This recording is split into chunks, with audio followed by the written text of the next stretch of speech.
We're going to get started this morning with the dramatic scenes of demonstrations continuing to play out across college campuses in the U.S. Police clashed with students protesting the war in Gaza over the weekend, resulting in over 200 detentions nationwide. This morning, some of the universities are saying they support the students' right to free speech, but the encampments violate school policy. In response, many student organizers say they will continue until administrators divest from companies that may be profiting from the war. NBC News correspondent Aaron McLaughlin is outside of Columbia University with the latest. Hey there. Over the weekend, there were police crackdowns across multiple campuses nationwide, with more than 250 either arrested or detained, as these pro-Palestinian protests show no signs of slowing down. In fact, overnight in Virginia Tech, multiple pro-Palestinian protesters were arrested after they failed to disperse following warnings from police. The university is saying it had recognized that the situation had the increasing potential to become unsafe. Then over the weekend in Missouri, 80 people were arrested at Washington University, and at Northeastern, over 100 people were arrested, ending that encampment. While in Southern California, fights broke out on the campus of UCLA, where an encampment remains, police officers setting up barriers to separate dueling demonstrations. And at USC, also in Los Angeles, the school's famed Trojan statue was vandalized. Now, while the University of Southern California says it has canceled the planned main commencement event for this year, there are also concerns here at Columbia University that they'll have to do the same, with student protesters saying they really hope it doesn't come to that, but they are adamant that their demands be met. Late Friday, we heard from the university saying that for now they've decided not to send in the NYPD to take down the student encampment there, saying that would be counterproductive. Back to you. All right, Aaron, thank you so much. Well, this morning there are renewed global efforts for a ceasefire in Gaza following a weekend of Israeli airstrikes that killed dozens of Palestinians in Rafah and in Gaza City. Secretary of State Antony Blinken is meeting regional and European counterparts in Saudi Arabia today before heading to Jordan and then Israel later this week. Hamas officials are in Egypt to discuss the latest truce proposal on the table. We're joined by NBC News international correspondent Raf Sanchez in Tel Aviv and White House correspondent Aaron Gilchrist. Good morning to both of you. Thanks for joining us. Raf, I'll start with you. What can you tell us about these talks happening in Egypt today? What are we hearing from both Israel and Hamas? Savannah, there is a real sense of urgency right now about getting to a ceasefire deal before Israel's threatened ground offensive in Rafah begins. The current talks are focused on an Egyptian proposal which would see Hamas releasing 33 hostages from the so-called humanitarian category. So that is women, it is children, it's the elderly, it's people with serious medical conditions. That is down from an earlier proposal which would have seen the release of 40 hostages from that category in exchange for a temporary ceasefire and the release of Palestinian prisoners. Hamas has indicated it does not have 40 living hostages from that category. Now, as you said, there is a delegation of Hamas officials in Cairo today. We are expecting a mid-level Israeli delegation could head to the Egyptian capital tomorrow, depending on the progress on those talks. Hamas has released a series of hostage videos over the last week featuring 2 American Israeli hostages. Hamas is framing those videos as a sign of goodwill, as a sign of its willingness to negotiate. From the Israeli government perspective, they are saying getting the hostages out of Gaza remains a priority, but the Israeli government seems internally divided about whether or not is the top priority. Some of the far-right members of Benjamin Netanyahu's cabinet saying Israel needs to focus on going into Rafah and destroying Hamas. Some of the more moderate members saying there needs to be a ceasefire deal first, get the hostages out, and then they can worry about Rafah. Savannah. Aaron, let's bring you in here. So this is all happening as Secretary Blinken returns to the Middle East on this new diplomatic blitz I laid out. What is he hoping to achieve on this tour, and what have we heard so far from him in Saudi Arabia? Well, one of the first things he said, and Raf touched on it, is in reference to the deal that is in front of Hamas right now. The secretary saying that Hamas needs to take the deal. We do have a team on the ground in Riyadh with the secretary, and he's there for an economic conference, but obviously what's happening in Gaza and with Israel is front and center for the U.S. regional partners that are also at this conference. The secretary saying in the last few minutes, Savannah, that the most effective way to address the humanitarian crisis in Gaza is to get a ceasefire deal done, accepted by both sides, and to get hostages out of Gaza and back with their families. He also talked about the need for Israel to present some concrete steps to really address the civilian issues and the humanitarian aid group safety issues that have arisen in the last 6-7 months since this conflict has been going on in Gaza. And so this is just the beginning of a several days long meeting that the secretary is participating in, Savannah. And while he'll be talking about some of the economic issues that the GCC, the Gulf cooperation groups or countries are supposed to be talking about, obviously this is going to be front and center, and he's going to try to shore up some alliances in the Middle East to try to help bring an end to the situation between Hamas and Israel, and also to start talking about a two-state solution for Israel and the Palestinian people ultimately in the future, Savannah. Raf, I do want to ask you about one other piece of news we've got here. NBC News learning that Israel is concerned that the International Criminal Court could soon issue an arrest warrant for Israeli Prime Minister Benjamin Netanyahu, as well as other senior Israeli officials. What is the background on this? What are you hearing? Right. So an Israeli official tells me this morning that Israel is concerned those arrest warrants could come potentially as early as this week. Prime Minister Netanyahu, the defense minister, potentially senior Israeli officials.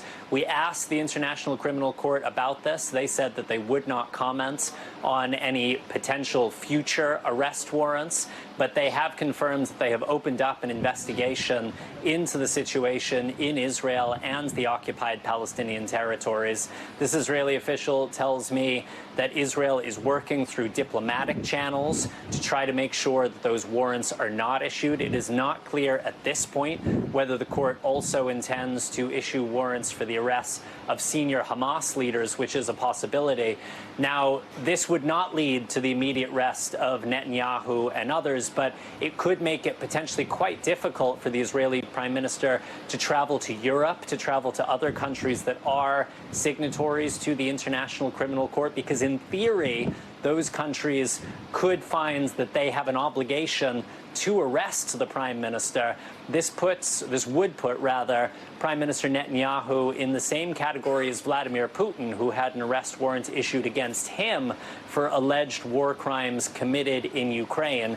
We should say, Savannah, the International Criminal Court is separate from the International Court of Justice, which is right now hearing a case on whether or not Israel is committing genocide in Gaza, an allegation Israel denies. Savannah. Before I let you both go, Aaron, we had just heard from Raf the latest on the ground in Rafah. We know the U.S. has said that they are opposed to this Israeli ground invasion of Rafah, and yet, as Raf laid out, there's some fracturing even within the Israeli government about what the best next steps are. What is the latest we are hearing from the Biden administration on this, especially as I know President Biden and Prime Minister Netanyahu spoke? What's been their latest discussion on that particular element?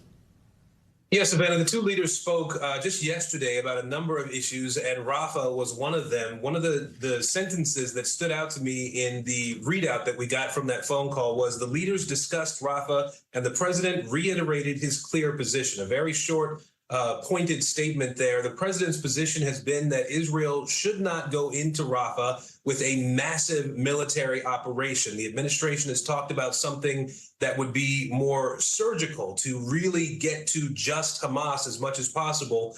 And the administration has said there's a great need for Israel to show what it plans to do with the more than 1 million Palestinian civilians who are in Rafah right now before they would go in with a large military operation. I want you to hear what one of the spokespeople for the National Security Council had to say about this yesterday on one of the Sunday morning talk shows.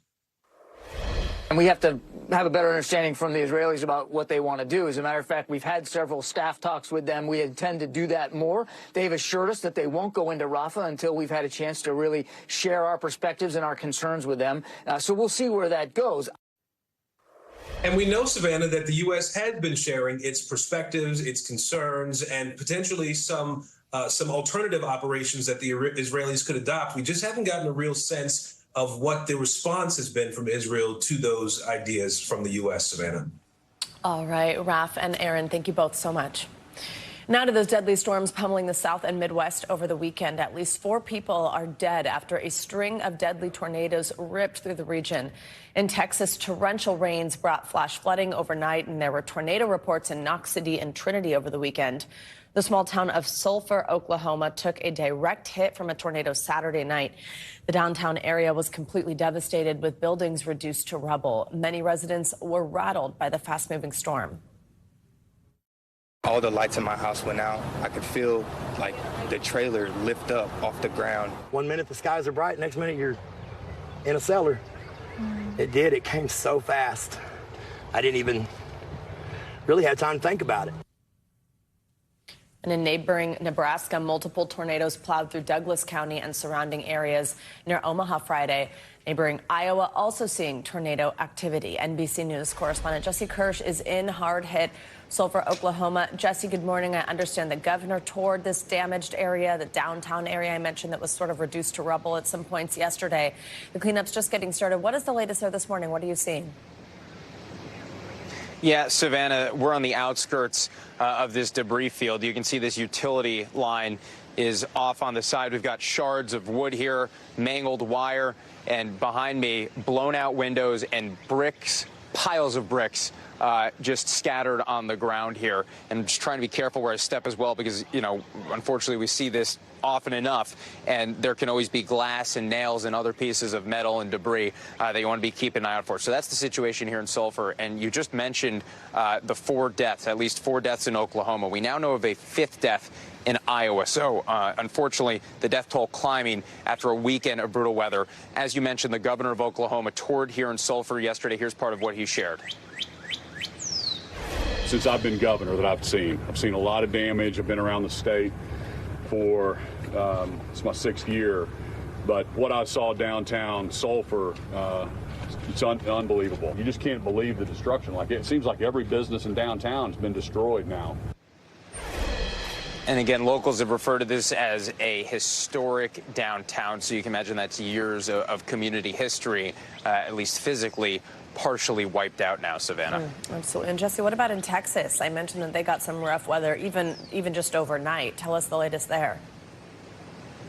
Yeah, College Station, Trinity, Texas, those are 2 areas that we're looking at from overnight activity, some flooding as well as tornado reporting there as well. Of course, that's preliminary, so we'll be looking to see as more information comes out. But this has been days of weather, and Texas was one of the states that was hit going back to Friday. Since Friday, we've had at least 120 tornado reports across multiple states stretching from Texas up to Nebraska and Iowa. So you can just imagine how many different communities have been impacted. Absolutely. And Jesse, you mentioned that death toll climbing, somebody in Iowa whose life was claimed by this storm. I know you were there over the weekend. What's the road to recovery looking like in Iowa? Yeah, we were in the small community of Minden. That is where officials are saying that this death occurred. And it was just confirmed to us. This is someone that we're told was injured, was at the hospital, and succumbed to injuries. So it just gives you an idea of the devastation there as well. I can tell you, seeing firsthand, there were homes and businesses severely impacted. Some buildings seem to be completely gone. We saw one home, Savannah, that was about 10 yards from its foundation, according to the sheriff's department. They pointed to it, said that's the foundation, and the house was several yards away in what was the middle of a road. So we're talking about the kind of storms that can pick up buildings and move them, and we're seeing that across multiple states. That community definitely also has a lot of cleanup ahead. All right, Jesse Kirsch, thank you so much. Let's now bring in NBC News meteorologist Michelle Grossman for a closer look at that storm system that created all that damage. Hey, Michelle, good morning. Hi, Savannah. Great to see you. And we're still seeing storms early this morning. We're watching that today. Also tomorrow. Tomorrow, we're going to see the same areas that were hit on Friday. So this is what we're looking at right now. You can see radar is really active. Easy to see where this cold front is, right? That heavy rain along that cold front. We're looking at a lot of lightning. I've been watching this for hours, and it's been pretty much in the same spot.